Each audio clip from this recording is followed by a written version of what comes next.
Du tittar på ett frukostseminarium från ekosystembaserad havsförvaltning. En seminarieserie om hållbar utveckling av vår havsmiljö. Den europeiska populationen av storskarv har ökat kraftigt sedan 80-talet och antalet skarvar som söker föda i danska vatten varierar från cirka 15 000 under midvintern till omkring 250 000 under hösten. Vad äter alla dessa fåglar och hur påverkar detta de danska fiskbestånden? Om det berättar dagens föreläsare Niels Thorvald Jepsen som är forskare på DTU Aqua i Danmark. Godmorgen til jer, og jeg sidder lige til morgenstunden her og en fin glas morgenkaffe, så det passer vældig hyggeligt at ses med det. Og jeg har lavet en lille præsentation. Jeg har jobbet med skarv og fisk i utrolig mange år efterhånden. Jeg startede i 95 med at arbejde med laks og havsørting. Og har arbejdet utrolig meget med telemetri. Jeg er mest interesseret i fiskens beteende, ikke så meget i fugle, men fordi jeg har radiomærket og PIT-mærket utrolig mange fisk, har jeg så også efterhånden fundet ud af, at de fleste af vores mærker ender op i skarvkolonierne i Danmark. Danmark har jo været et hotspot for skarvproblemer, kan man sige, i mange år, så vi har jobbet med det i utrolig mange år. Og jeg tror, jeg startede rigtig meget med at kigge på skarverne i omkring år 2000, så det er 25 år, jeg har jobbet med det. Og så tænker jeg faktisk, at jeg slår lige over i engelsk nu, og så har jeg en præsentation til jer bagefter. Men i hvert fald vil jeg sige, at jeg er blevet pensionist nu. Jeg havde første dag som pensionist 1. marts, så det er også derfor, jeg har sovet lidt længe i dag. Så but from that on, I might just switch to English. It's probably easier for me to speak fast, and I got half an hour to show you something about the cormorant and fish interaction results we have. I'm sure that many of you have seen some of my other presentations before. I've been going to Sweden many times and also did many online presentations for you guys, which is great. It's nice that we can work together. We work, of course, a lot with SLU, and on the Odefjords project, I'm also very well aware of that and follow that a lot. But much of my effort the last many years have been down in Brussels, in EU, with the EU Parliament and EU Commission, trying to find out what to do about this wicked problem. But I will share my presentation here now, and then we will get started. So let's see, this is the one for Länsstyrelsen. Yes, let's go share. And I do this here. And let's see if it works. And you guys just raise hands or shout up if you don't see anything or if something is wrong. Okay, very nice. Yeah, just don't hesitate to interrupt. It's much more fun if you get a little bit of interruption once in a while. Yeah, but I asked AI to make me a little drawing of a cormorant meeting, and this is what it came up with, and I thought it was kind of cool. So I'm using that often. But I was asked today to actually focus a little bit on the coast, not so much on the freshwater. Most of my work has been in freshwater, as I'm a senior scientist in the Department of Freshwater. I used to be before I became a retired. So freshwater is like my area. But of course, I also did some work in the coastal areas and in the fjords, and I'm going to focus on that today. So I'll give you this brief overview of the development of the cormorant conflict. You probably know that, all of you, but sometimes it's nice just to catch up on a little things anyway. And then I'll talk about these mainly coastal predation studies, what we learned, and then I'll go into a little bit of into the management scene there, because management is hopefully what you guys are mostly interested in, and that's also what I'm basically interested in. It's nice to do research, but if it doesn't change anything, it's not so nice anyway. So you know all the things about cormorant conflicts in Sweden also. This is from 2005, and it was, of course, already discussed very much at that time in Sweden. We have in Germany, it's a great big problem. They call it the never-ending story, and this was in 2009. So already 15 years ago, it was a never-ending story, and a lot of us people who work with this conflict thinks that it's like going on and on and on and on forever. And some people are getting quite tired of it. But that's how it is. Also, scientific publications have been written with frustrations about the conflict. There must be some kind of way out of here. It's written by our friend David in Scotland, and other sociologists have also published quite a few papers on this conflict. And even up in the EU Parliament, the cormorants are there quite often. You can see me and Markus Lundgren sitting here and trying to convince the Parliament about the situation. So it's a high-flying conflict, and it's been going on for a long time. It's very mature. I did a survey, a questionnaire for IFAC experts in 2024, and these are from the European Inland Fisheries and Aquaculture Advisory Council and all their members in the different states. And we actually got responses from 26 countries, and you can see 22 of 26 countries say that this is important or very important, the cormorant predation. So they see it as important for coastal inland fisheries and aquaculture in your country. And when we go to like normal experts, which are basically just a whole lot of fish experts from Europe, the picture is even more grotesque, very important and important. So you can see that they are all seeing this as quite the thing. So despite the fact that a lot of ecologists and ornithologists and biodiversity experts say that no, this is just natural, this cannot be a problem, it is really seen as a big problem everywhere around in Europe if you ask people who work with the resources. And the background is, of course, this old figure here about the cormorant population, that the sinensis is going up, while the carbo is basically doing what they did all the time. So the carbo is not really a species of concern. It is the sinensis here that is causing lots of problem. And the old data says that we have more than 1 million birds in Europe, and the new data we have from Sweden, especially with Europe, great increase, and the increase we have seen in Baltic countries also. There are many estimates now that maybe we are closer to 2 million birds in Europe. But anyway, this number game is not something you should go into. I don't do it, and nobody should, because it doesn't really matter if we have 1 million or 2 million or 3 million. What really matters is, of course, what happens. Is the indication, is the development going up or is it going down? Discussing number of cormorants is problematic, because what is Europe?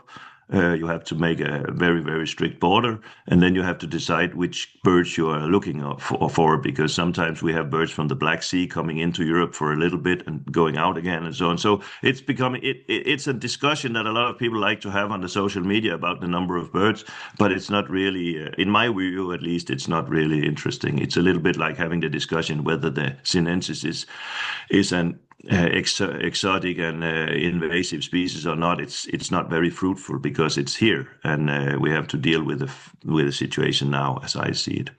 Okay, but there's a lot of birds for sure. The conflict hotspots in the Baltic area where we are has been small-scale coastal fisheries, and generally fisheries, and of course angling, sports fishing on the coast. That has been the hotspot for us. In Central Europe, the river fish are being depleted. That's the big discussion there. And also the pond aquaculture. They have extensive ponds that are really, really threatened by cormorant predation. And in Scandinavia, UK, it's also predation on salmonids in the rivers and estuaries that has caused lots of conflicts. So these are kind of like the hotspots we have. In Denmark, we used to have 6,000 of these pound net fishermen when I started working with cormorants, and now we have maybe like a handful left. So it's almost a whole business that has died out now. So when we work with the cormorants, we use, as I said in the introduction, I use telemetry mostly, and I studied a lot on the documentation of the methods in as understood, like, is there any negative impact to be seen from the way we tag fish? How are we doing it? How should we do it in the best way? And what are the impacts on the fish, not just on the survival, but also on growth and propagation and so on. So I've been studying that for many, many years also. But we use the little PIT tags that you might be familiar with, larger acoustic tags, much more expensive, radio tags even more expensive. And then I also use these tiny little coated wire tags sometimes. They can only be found in the cormorant's pellets in the spybollar, but that works fine. So the background in the freshwater is that we have the grayling in Europe, which is the flagship species for our big EU project called Protect Fish. It's a project that's running right now, which I was coordinating until yesterday. And it is a €4 million project where we actually focus on protection of the river fish in Europe, and we have used the grayling as the good example. And as you can see from some of our data here from Denmark, which we have totally comparable data from all over Europe, that as soon as the cormorants came into the system, the grayling were almost gone. Of course, we lose a lot of other fish in the Danish rivers now. We have about 10% of the normal fish biomass. The cormorants take about 90% of what we normally have. And I put a link up to our Protect Fish where you can read much more about that. But that's kind of like the documentation in the rivers is super strong, I would say. We can't expect, I mean, there's no reason for us to make more studies because it's been proven and documented over and over again, both in Denmark and Central Europe, that the cormorants are the biggest problem here. So that's one thing. And actually in 2014, I wrote this report because I thought now I don't want to work with cormorants anymore. It's too boring. There's too much problems with it. So this was kind of like the report I did to end that. But of course, then there was more problems coming up. But this was from 2014. And in this report, me and my co-authors conclude that as it is now, cormorants are the ruling factor for almost all our freshwater fish species. In lakes and in rivers, there's nothing else that really matters now than cormorant predation. But anyway, then we can go out to the coastal fish, and these are pictures that I get from the last pound net fishermen. They see that whenever they get a fish, they look like on this photo, and you can see that the cormorants actually do like to eat cod also, which you also know from Odefjord and the other places. So actually back in 2002 to 2005, we started out doing some studies in Ringkøbing Fjord. We were mostly interested in the salmon smolts that come out of Skarvens down here in the south, and then move up and go out through the sluice up in Hvide Sande. Ringkøbing Fjord is 300 square kilometers, so it's quite a large fjord or estuary, and it's shallow, 0 to 10 meters. And it used to be super productive for flounder. Had a very, very good flounder fishing with 1,200 tons of flounder being caught every year in this estuary. So it was a very nice place. And then I thought, okay, let's see if we can. There are quite a lot of cormorants out there. This is actually from 2024. It's, of course, not every day that you see that many birds. But it's, of course, for people who live there locally and found that their fishing is now destroyed. When they see sites like this, it does give some media content. And I think we had about 10,000 birds here just trying to find whatever food they could find. So there's a lot of birds around, especially in the late summer, when we also get visiting birds from Sweden. So we wanted to look in this in this fjord. We have one colony of cormorants there. It's ground breeding, so it's easy to go to, 2,000 pairs.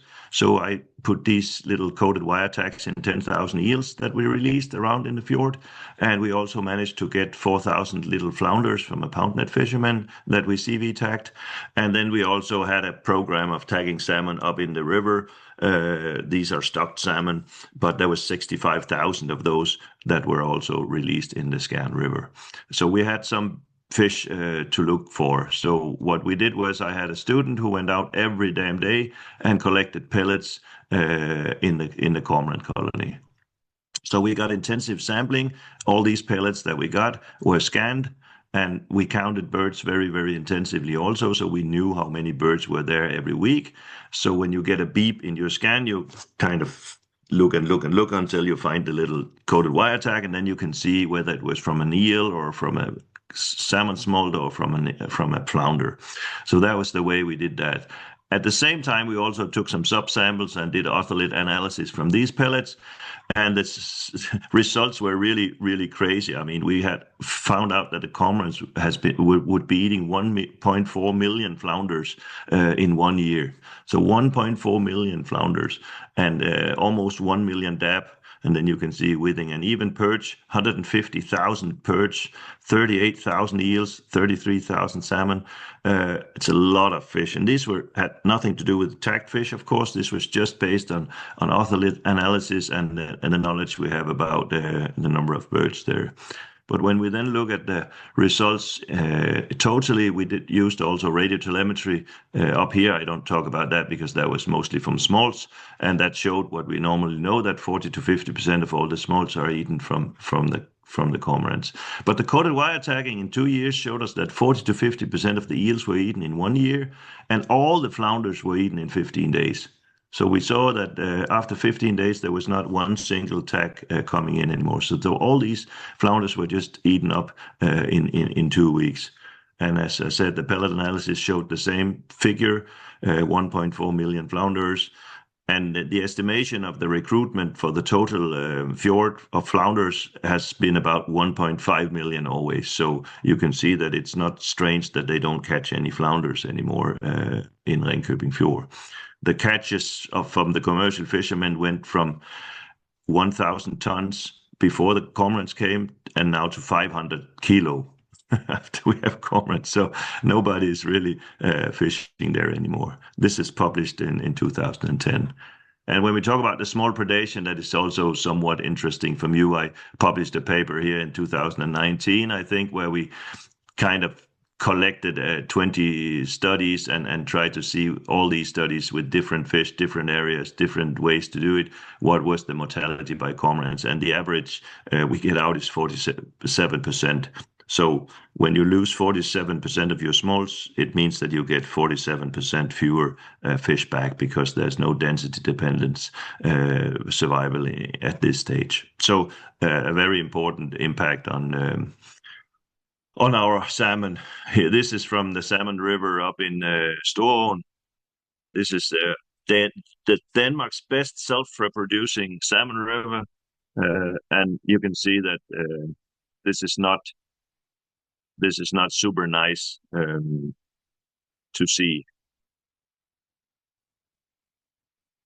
So of course, the anglers and everybody else are a little bit tricked by this, because we have spent hundreds and hundreds of million kroner to make a really good salmon run in this river and remove dams and power plants and everything.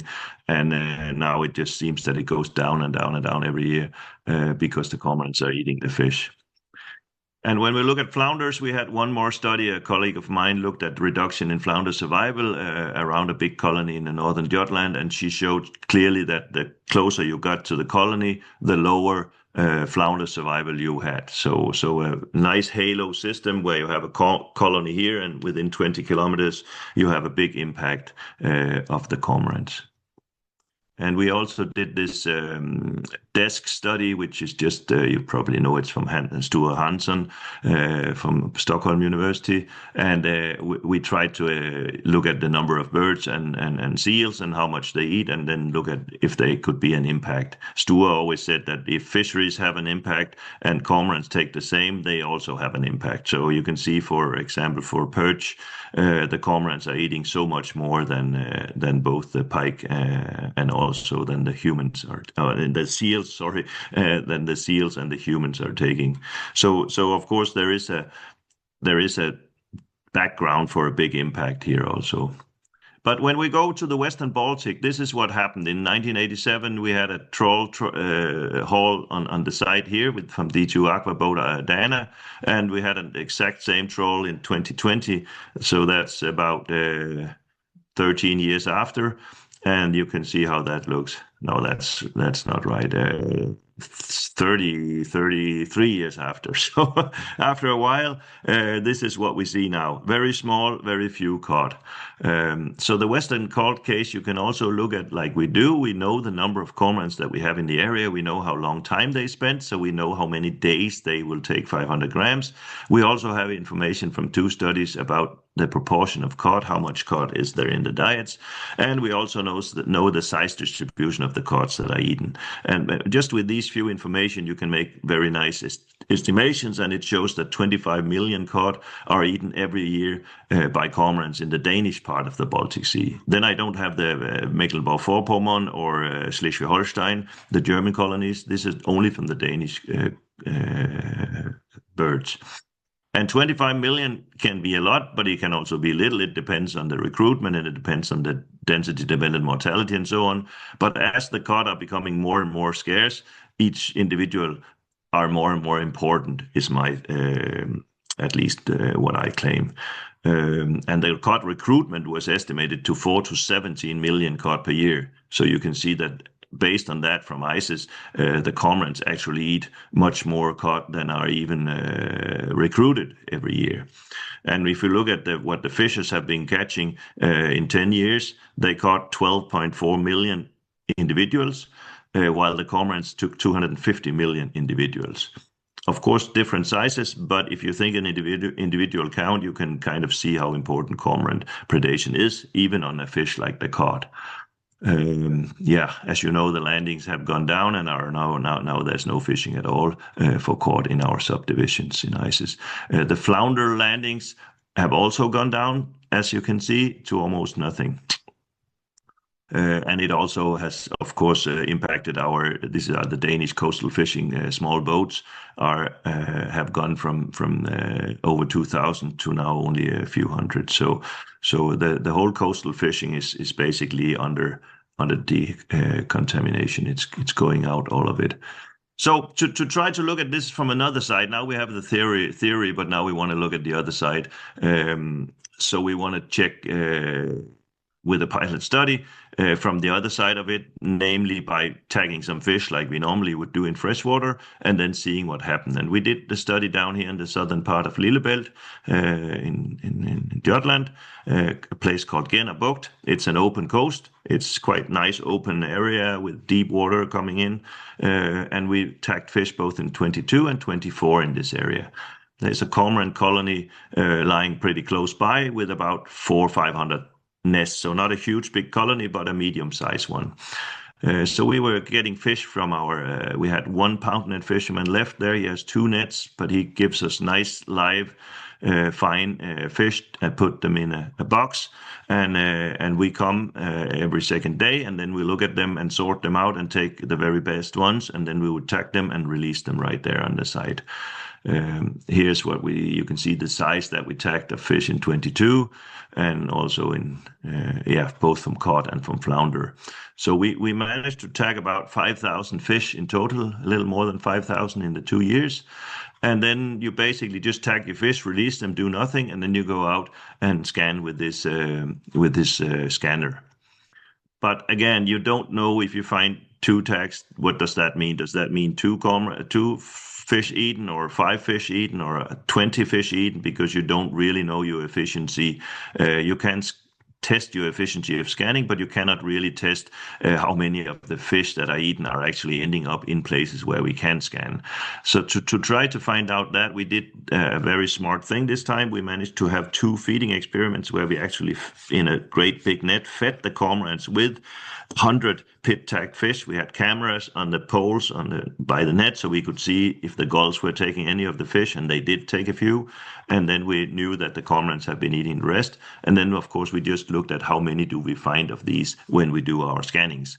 So we found that 53% of the 23 millimeter tags actually eaten by cormorants, we could find them. So that's our efficiency there, you can say. And 28% of the smaller 14 millimeter tags, they have a shorter range, so they're harder to find. But those were really super important numbers to find, because we didn't have that before. In the old days, I always said, rule of thumb, 40%. And that was not way off, as you can see. But now we have a specific number that we can correct our findings with in this study. So that was pretty cool. And here's the results of what we found combined from both years. We saw that there was higher predation in 22 than in 24, just a little bit higher, but also we had a little bit less birds in 24 than in 22. So it fits perfectly with the number of birds. But you can see the statistics. We ran that in a very advanced statistical model. One of our PhD students has been doing the analysis here, but very, very high predation proportions. We call them proportions, not rates, because we don't know how long time it took from the fish was tagged and released until it was eaten. We just know that after these 7 months, we were in there scanning, and that's what we find. But almost 75% of the cod and 75% of the flounder, depending on size, were eaten just during these 2 to 7 months. So the conclusion from that, of course, is that we have from all the studies that we have documented a very high impact on the smalls. We have documented a high impact on the flounders. We have documented a high impact on cod now. We have also documented some impact on eels, but it's not something that, we haven't tagged very many eels. So we are still working a little bit on the analysis of that. But it seems that, yes, eels are really eaten also at a high rate. Then we have gotten money for a project called SOS Fish, which is a 3-year PhD study that started in 24, where we are going to model the impact of cormorants and seals in cooperation with both Germany and Sweden. So this is a Western Baltic study, and there has been a lot of spybollar collected now around the Baltic. So Marcus is sitting there with all that data, and he's also going to, of course, integrate the data from the PIT tagging. So that's going to be super interesting to see what he gets out of that. So who eats the Western Baltic cod? This is a figure that Marcus made based on his models.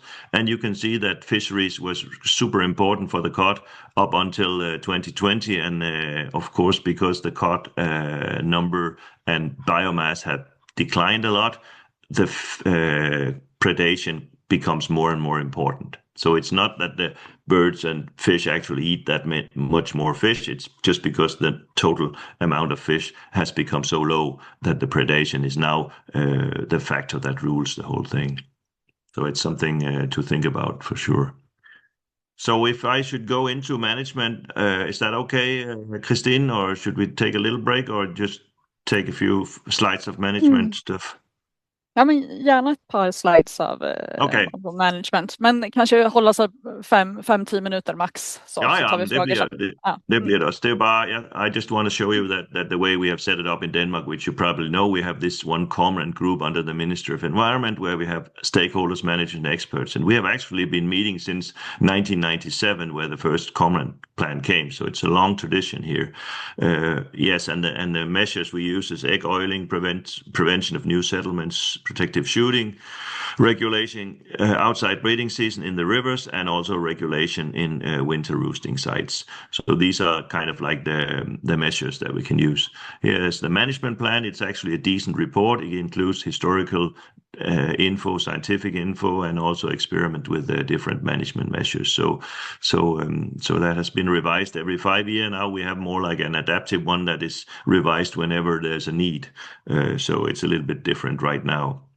But the last one that is printed is the one there from 2016 to 20. So we try to make this as adaptive as much possible. We have the management plan is the framework, but for example, when we documented way back that there was this big loss in fishermen's pound net, immediately there was a permission granted from the Article 9 in the Birds Directive derogation article that now you can shoot cormorants within 1,000 meters of your nets. When we documented the loss of the smalls, anglers were permitted to shoot cormorants during smolt migration, which is problematic because this is right in the breeding season of the cormorants. So ethically, there's always problems with protecting the smolts because we do that. We have a risk of shooting birds that have chicks in the nest, but still in Denmark, it has been seen as important enough to make these permissions. When they started foraging in the rivers, which happened in 2010, a lot of shooting was initiated and permitted in the rivers. And now we have regular cormorant regulation teams in the rivers, and they go out every day and patrol these rivers, try to shoot cormorants when they see them. And also now we have permission to find cormorants at these night roosting sites. So those are the places they just sleep during winter, and we can also shoot them there. So actually we have quite a good toolbox available. These are the number of permission granted and rejected. You can see that there's more and more permissions every year. I think we're on about 750 last year. And if you look at the number of cormorant killed in Denmark, it doesn't look very high. But I just got the number now from last year, and that was 23,000. So people have really stepped up now on the shooting. So instead of these 5, 6, 7, 8,000 birds, it was 23,000 officially last year. And this is because people are getting really better organized and get permission to hunt cormorant on the coast terrain. And that's a new thing. And we have a cormorant regulating coordinator who is spending all his time in informing people how to get the permissions and how to do the regulation in the best efficient way. And that has been a very good way of spending money. It's actually his salary is paid by the anglers basically, but it has been very, very good. We have avoided a lot of vigilante stuff and a lot of people doing illegal stuff. And he's really been helpful in showing everybody how to do it the best way. But here you can see some of the photos that I get all the time from my guys out there on the coast shooting cormorants. And you can see they are really efficient when they can shoot that many birds in just one day. So it's a big job, but they actually start saying now that after 3 years of intense regulation, these coastal areas where they regulate most have now started to see flatfish again. They have flounders, they have plaice, and they have started to have people coming and putting in nets again, which is also something. Lars Olof? Ja, yes. Jo, tack. Jo, vi har gjort också såna här studier här i Byfjord, en liten fjord på 6 kvadratkilometer, och där mellan 18 och 44 000 torskar eller torskfiskar åt man upp 2020. Men en fråga, om vi hade sett ett sånt här problem, ta exempelvis örnar som äter lika mycket biomassa per dygn som en skarv. Vi hade ju aldrig tillåtit att örnstammen hade ökat till 100 000 i Danmark och 100 000 i Sverige. För då hade ju vi sett att ekosystemet hade krackelerat fullständigt. Hur kan vi sitta och inte förstå orsak och verkan när vi får så mycket skarv under så explosionsartade former? Yeah, Lars Olof, that's a very good question there, and I know exactly the right answer on that, because this is what we see everywhere. I mean, when I go to the Parliament and the Commission in EU, and I talk a lot with the Commission now, because the Parliament is they understand this, they see this is a big problem, and the majority of the Parliament wants to do something. But every time I get there, I talk to DG Environment, and DG Environment talks a lot with BirdLife Europe, and they all the time they tell me, but Niels, there is no shred of scientific evidence that cormorants are harming fish stocks. That's what they keep saying, even if we publish all these papers. So it's a question of too little surveys, too little research, too few papers have been published. I mean, I haven't done much. My time was spent, like maybe 20% of my research time has been spent on cormorants, and still I'm the person in Europe that has by far published most papers on this. That's absolutely crazy. I mean, there should have been hundreds of people working scientifically on the cormorant thing, but for some reason it has been a very nasty place to be for biologists and researchers, I think. Okay, Jens? Jag tänker att vi sparar frågorna till slutet här, Nils, så får du avsluta din presentation. Så vi får vänta lite, Jens. Så har vi någon fråga i chatten också. This is just to show that the number of cormorant culled in the whole Europe is up at about 120,000 officially imported. So to say that nobody is regulating cormorants is not true. There is effort going on in many countries, more and more. But again, the population is still growing and growing. So the EU management is the way that the Parliament, as I said, want prompt action, the Commission not so much. Some member states are really trying to reduce numbers, while others are very protective to cormorants. For example, Finland. The Baltic countries, they all consider cormorant conflict as important and want to do something. And as you know, we have the Birds Directive, and we use always the Article 9 derogations. Of course, there's been a lot of political discussion of trying to move the cormorant to become a huntable species, but many experts don't really think that will solve the question. They actually think it's better to use the Article 9 derogations. What we think as scientists and managers is that we would really, really need an EU cormorant management plan, because we really need to get this aligned. We can't have a community where half the countries are shooting the hell out of the birds and half the countries are loving them and just breeding more and more and more, so we get more and more problems. The Germans are really angry with Denmark and Sweden because they say we are sending down all these birds to ruin their fisheries. So this is necessary, and we have, of course, maybe some of you know that IFAC has initiated a draft of such a plan, and it was Ian Cowkes and me who wrote the framework for it, and it's now lying in the EU system, and they're trying to decide whether they're going to throw it in the garbage or doing something or what's going to go with that. But if you want to read the latest information and documentation, the cormorant management plan would be a good place to start, because that's updated with all the new documentations, both documentation for cormorant problem, but also documentation that here it wasn't a big problem, because of course cormorants is not the biggest problem for all fish everywhere, for sure.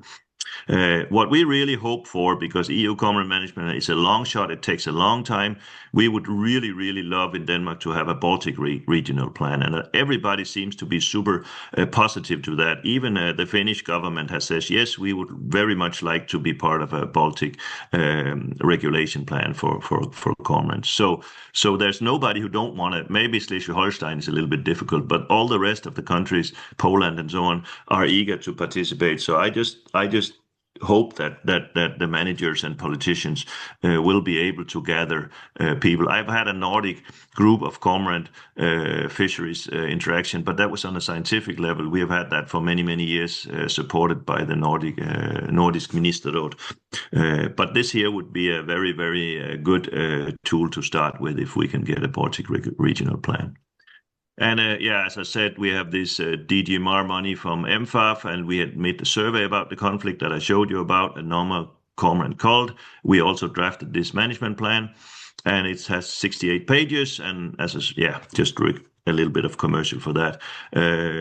A way forward we described, but we need support from all the member states for sure. And here you can see me out on a limb when I'm presenting the framework in a hearing in June. And the plan is basically like this, and then that was basically it. You can always, if you want to look in the detail of the plan, you can download it from the IFAC homepage. Thanks. So we can go to question. I'll just stop sharing now, I think, or should I keep the... You can stop sharing.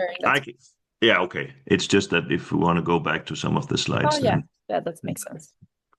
We can do it. Okay. Stort I hope it wasn't too fast. Nej, men det var väldigt bra. Det var tacksamt att det var på engelska också.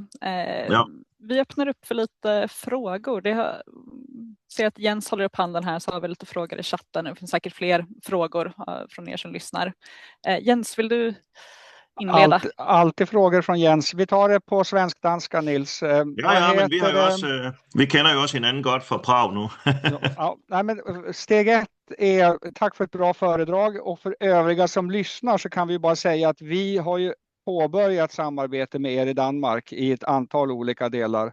Och jag försvarar finnarna lite, de är ju låsta bakom juridik i Finland i koppling till sina bilagor på direktiv och så. Men min fråga är, vi har fått lite frågor om möjligheter med det här jakt i viloträn, roosting sites på natten. Vad är din erfarenhet? Min erfarenhet är att skjuter man en skarv så flyger alla andra på dagen. De är otroligt lättstörda. Hur fungerar det om man jagar i viloträns? Är de mer att de sitter kvar, eller hur funkar det? Ja, vi har nogle erfaringer fra Skjern Å i Danmark, som er skrevet ned i en rapport, som ikke er publiceret desværre. Den ligger i skuffen til Thomas Breinballe. Vi lavede faktisk et studie, hvor vi gik videnskabeligt til værks og kiggede præcis på de der forskellige muligheder. Der er nogle tyske studier, der har beskrevet det her scaring of cormorants from night roosting sites, og så er der nogle amerikanske erfaringer, men det er jo selvfølgelig den her double-crested cormorant, som de har. Men min erfaring, og jeg er jo ikke selv jæger, Jens, jeg skyder jo ikke selv, jeg fisker bare, men min erfaring med jægerne er, at det er et utroligt godt værktøj. Altså et utroligt fint værktøj, fordi du kan gå ind med en pinpoint, altså et nåleprik, og så kan du faktisk fjerne alle skarverne fra et område, fordi de er utrolig chancellere, de er virkelig, altså der om aftenen, når du kommer om kvelden, hvor de skal sove, skarver bryder sig ikke om at flyve om mørket, når det er mørkt, så flyver de slet ikke, så ramler de ind i alt muligt. Så hvis du kan skyde nogle fugle der, så kan du faktisk, altså du kan godt skyde ret mange fugle også, det er en ting, man kan skyde måske en del af dem, men det er ret let at flytte fuglene, så man kan flytte rundt med dem. Problemet er jo selvfølgelig, at i nogle situationer vil man ikke flytte fuglene, fordi der bliver man ræd for, at de kommer på privat jord, hvor man så ikke kan regulere dem. Men i situationer, hvor man vil sige, her vil vi ikke have nogle fugle. Vi har for eksempel nogle night roost ved Skjern Å, hvor vi har vores laks, og ved Storåen. Og der vil vi ikke have dem. Og der bliver de altså bare skudt. Og så flyver de tit et sted andet sted hen, men der kan vi også gå til dem. Men efter 2 gange eller 3 gange, så forsvinder de fra området. Så det er virkelig en fin måde at få fuglene væk fra området. Du så jo selv Kurt Pinter fra Østrig, hvor store problemer de har med at holde deres. De har et 50 km langt stræk af en elv, som de skal holde skarvfrit, og de har masser af folk, der går hver eneste dag og skyder. Men alle de skarver, der kommer på det en elvstykke, de sover i samme sted. Så hvis bare de kan få tilladelse at skyde dem væk der, så kan de flytte dem væk. Og så får du stadigvæk enkelte fugle, men det bliver slet ikke det samme anslag. Men de får ikke lov på grund af deres juridik også dernede. Men det er i hvert fald noget, vi har ikke, altså vi bruger det i Danmark, men vi tænker ikke, det er noget problem, altså at bruge det. Hvor effektivt det kommer an på fra sted til sted. Det som vi går ind på nu, hvor der er blevet lavet nye regler, der er faktisk blevet lavet et helt nyt regelsæt, som Ejgil Andersen har stået for, du ved, som du mødte også i Prag. Han præsenterede det lige her i forgårs på et møde, og han siger, at det er blevet accepteret, nu skal det ud i offentlig høring, og så får vi se. Men det er næsten carte blanche til at skyde skarv alle steder. Selv i fuglebeskyttelsesområder, selv i Natur 2000-områder, selv i yngletiden kan man få tilladelse. Og hver person kan få en individuel kvote på 1000 fugle, som så kan blive gentaget, så de kan skyde 1000 mere, hvis de vil. Så det er en meget ny og meget lettere måde at gøre det på. Så det er meget spændende, hvad der sker med det. Men de der night roost, yes, det kan være utrolig effektivt. Det koster meget lidt ressourcer og tid. Tack för svar. Ja. Tack Niels. Vi har många frågor som kommer in här, så vi kommer att dra över tiden lite, om det är okej för alla. Jeg er pensionist, jeg kan sidde hele dagen. Ja. Altså, jeg skal bare ud og fiske, det er det eneste. Jag passar på att ställa en fråga från mig också. Vad kan den svenska förvaltningen lära sig av den danska? Yeah. Jeg tror, det I kan lære, er, at det er faktisk rigtig godt at have den der gruppe, som vi har haft, som jeg har siddet i, hvor vi har været en fiskeekspert og en fugleekspert. Mig for fiskene, Thomas Breinballe for fuglene, og så har der været repræsentanter for dyrenes beskyttelse, ornitologerne, erhvervsfiskere, jagtforeninger, alle de interessenter, der har en objektiv interesse i det her, har siddet i det udvalg og fået lov at sagt, hvad de skulle, og faktisk haft, altså det er jo ikke dem, der skriver forvaltningsplanen, det er Miljøstyrelsen, der skriver planen, men det er også der ligesom siger ja eller nej til det. Og det betyder, at alle på en eller anden måde har fået en medejerskab, og vi har store konflikter med for eksempel ornitologerne, men alligevel så forstår vi hinanden og snakker sammen, og når så planen kommer ud, så har vi ikke de der problemer, som man har i Finland, for eksempel med, at der kommer retssager, og at det går juridikkens vej, som vi siger, altså at det ender i en forbandet. Fordi når ting for naturen ender i retssagerne, så er det det værste, der kan ske. Det tager utrolig lang tid, og det koster utrolig mye penge. Altså, jeg har regnet ud, at man har brugt 28 gange flere penge på retssager og advokater med skarv og fisk, end man har brugt på forskning i skarv og fisk. Altså, det er jo Det er helt gårdlands, altså. Jeg bliver rasende og sådan noget. Og i Danmark har vi ikke haft en eneste retssag. Vi har aldrig haft en retssag. Vi skyder skarver i fugledirektivområder, i fuglebeskyttelsesområder, i habitatsområder, i alle mulige områder. Men vi gør det på en måde, hvor ornitologerne ved, at vi gør det, og de er med, og vi moniterer, om der er en effekt på andre fugle. Så på den måde kan det være rigtig godt. Og så kan man også bruge Danmark til at sige, hvor langt kan man gå? Altså, mange siger jo altid, men så kommer EU og siger, nej, det må I ikke. Nej, det gør EU ikke. Hvis man gør det rigtigt og forklarer, man skal jo bare forklare, at 1, der er en skadevirkning. 2, der er ikke andre ting, der virker. Vi kan ikke bare stille en dukke op, der står sådan her. Det er skarverne, det er det. Så vi er nødt til at have en lethal management nogle gange. Og hvis man kan skrive det, så er EU fuldstændig ok med det. Altså, så får man ikke den der pegefinger. Det er noget, som folk kan godt lide at bruge internt. Det er jo typisk det, der sker. Altså, i ens nationale politik, der bliver EU altid brugt som busmand. Jamen, det er EU. Nej, det er sgu ikke EU, det er jer her, der ikke tør tage ansvaret. Så hvis man har nogle managers, som nu har I fået Jens, som tør tage et ansvar og tør gøre nogle ting, så er der ingen problemer med EU, efter min erfaring. Så det kan I også lære af Danmark. Ja, men tack. Ta en fråga här från chatten. Första här från Anne Udd. Jag vet inte om du är med och vill ställa frågan själv. Hon undrar, varför har skarvbeståndet ökat? Ja, det har jeg ingen anelse om. Altså, det er jo vanvittigt at se, at der overhovedet findes skarv. I Danmark har den jo ikke øget. Vi har jo faktisk haft en mindre bestand siden 2010, hvor en stor del af den europæiske bestand jo faldt, ligesom den kommer til at gøre nu efter denne her vinter. Der kommer vi også til at se et ordentligt dyk igen. Men det, der er så sindssygt for os, det er, at når man er ude og kigge, jeg dykker rigtig meget her på kysten, og der findes ikke fisk. Altså, der findes ikke nogen fisk kvart. Man kan jo dykke hele dagen, når man ser en lille kutling eller noget.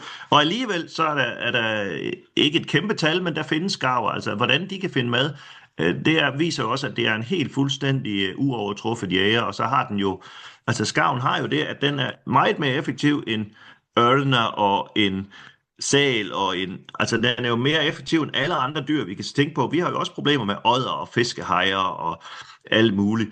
Fiskænder og sådan noget mørke anser. Men det er jo ingenting. De tager en lille bitte del, og det kan man se på bestanden, men når skarven kommer, så er det bare et stop hver gang. Og det er fordi, den kan åbenbart tage fiskene i alle hjørnerne. Vi har jo resultater fra Ringkøbing Fjord fra en hel måned, hvor skarven ikke havde spist nogen fisk, enten gubi, altså gobies, kytling, på 2 gram eller sådan noget. Det var det eneste, de levede af. Kutling og rejer, det kunne de leve af en hel måned. Og de kan også spise de her kæmpe store fisk, som jeg også godt har set. Så vi har jo en fugl, der er mobil, utrolig intelligent, virkelig dygtig til at kommunikere med hinanden, og som kan fiske på 0 cm ned til 80 meters dybt vand, og som kan spise nærmest alle slags fisk. Selv fjæsing, jeg ved ikke, hvad fanden de hedder på svensk, de der utrolig giftige fisk, vi har på kysten. Selv fjæsing kan den spise og overleve, altså det er en fantastisk fugl. Så hvorfor bestanden har øget? Der er kun et eneste svar på det, og det er, fordi vi har beskyttet den. Det er ikke, fordi der er nogen ressourcer til den. Det er simpelthen, fordi den ikke bliver jagtet. Den skarv har altid, også i forhistorisk tid, blevet jagtet af mennesker. Som en konkurrent, og som noget, man kan spise. Altså, vi spiser jo meget skarv her i huset. Det smager glimrende. Ja. Mm. Det er det bedste, jeg kan komme op med. Ja, men tack. Anders, vill du ställa din fråga? Du håller upp handen. Nej, du ska lige unmute. Ja, ja hej. Ja. Jo, jag undrar, saknar det vetenskapliga underlaget hur många mellanskarvar som behövs för att arten ska fortleva? Så gör vi ju med andra arter som ställer till problem, att man räknar ut. Så här många måste det vara för att de inte... Ja. Det er super relevant, Anders. Det er det der, man kalder favorable conservation status. Jeg tror, I kalder det gynnsam status, eller sådan bevarende status. Gynnsam bevarende status. Gynnsam bevarende status, ja. Der skal man virkelig være svensker for at kunne sige det rigtigt.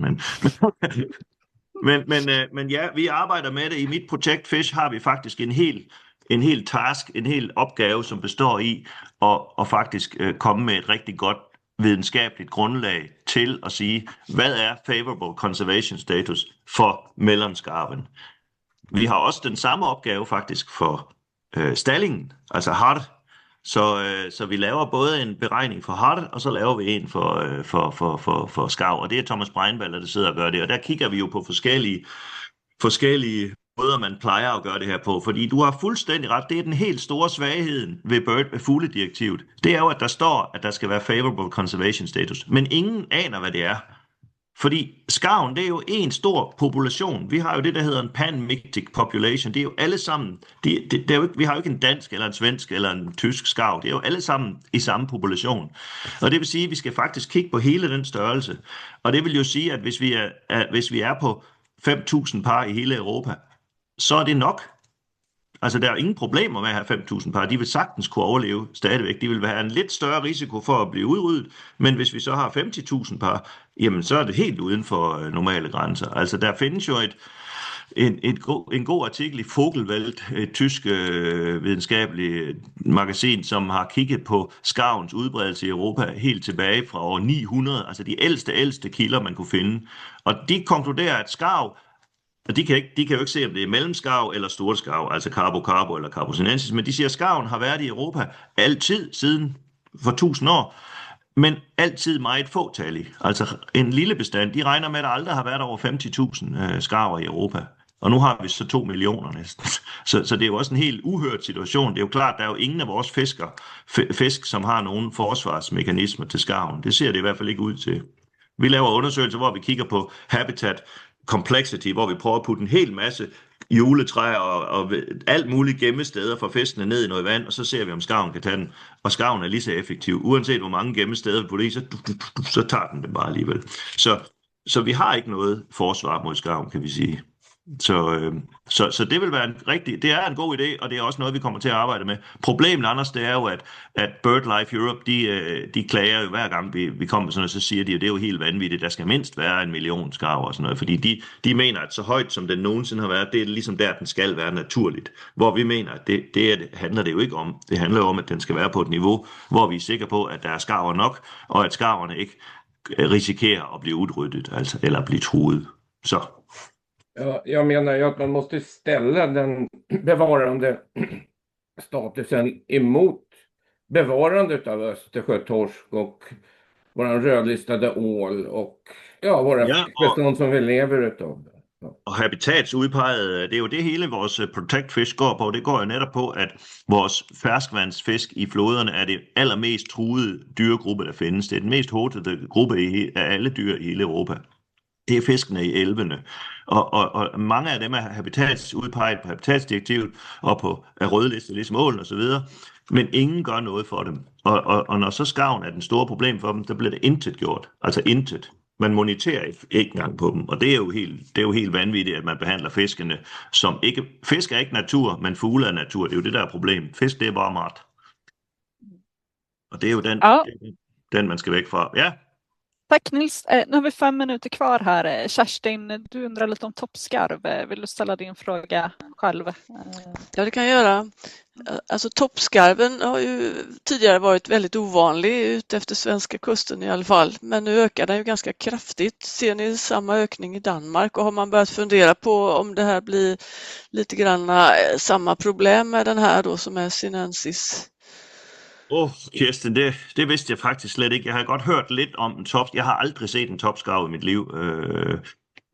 Men mindre, er det den der amerikanske arten, altså double crested, er det den arten? Det er vel shag, tror jeg på engelska. Okay. Shag, den er mindre en, ja. Nej, dem ser vi simpelthen. Altså, vi ser sikkert nogen, der kommer forbi, men vi har ikke nogen observation af dem. Jeg har jo video... videokamera ude i alle elvene og sådan noget. Jeg ser aldrig set en. Så jeg tror ikke, de kommer hos os. Men det kan det jo ske. Men jeg har godt hørt fra Eva, eller fra Maria Overgaard, at der bliver observeret flere og flere ude i jeres område. Men igen, er det en fugl, som har... Altså, hvad er den status i populationsstatus? Findes vel også masser af dem rundt omkring, eller hvordan? Fordi problemet bliver jo, hvis du pludselig har 2 fugle, som du ikke kan kende, og den ene er lidt truet, og den anden ikke er truet, så har du et kæmpe problem for at regulere dem, og så bliver vi nødt til at gå ind. Så kan vi ikke gøre andet end at regulere dem i kolonierne. Så kan vi ikke bare gå ud og skyde dem. Det er jo det, der er lidt af problemet med, at carbo også er lidt, den er jo ikke truet på nogen måde, men den er i hvert fald ikke eksploderet som carbosinensis, så vi vil jo helst skyde carbosinensis og ikke skyde carbo, men vi kan ikke se forskel på dem, så det er lidt vanskeligt. Nej, det ved jeg simpelthen ikke, Karsten. Det jeg kan sige dig, det er, at vi har ikke observeret dem i Danmark endnu. Står ikke i nogen af rapporterne, der står ganske enkelte observationer af nogen, der er fløjet forbi ved Øresund, men vi har dem ikke. Der er ikke nogen kolonier eller nogen natrastepladser. Så der har I fået et ekstra dejligt lille problem, I kan kæmpe med i Sverige. Stackar. Vi får vänta och se. Ja. Ja, jag tar en till fråga här från chatten. Micke undrar om skarven drabbas av några sjukdomar, några virus.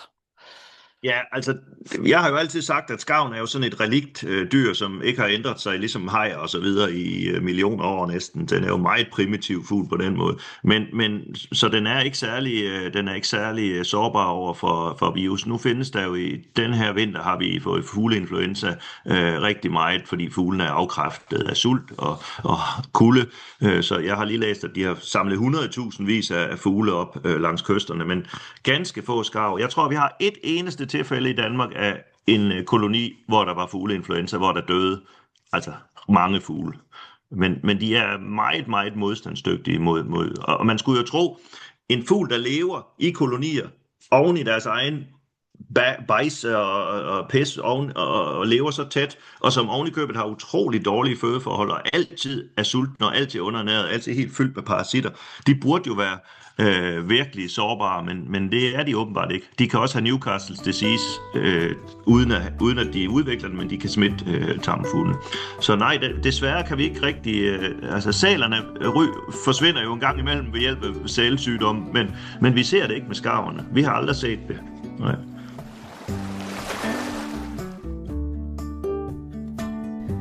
Du har tittat på ett frukostseminarium från ekosystembaserad havsförvaltning. Vi ses varje tisdag klockan 8:30 till 9:15. Hoppas att du lyssnar.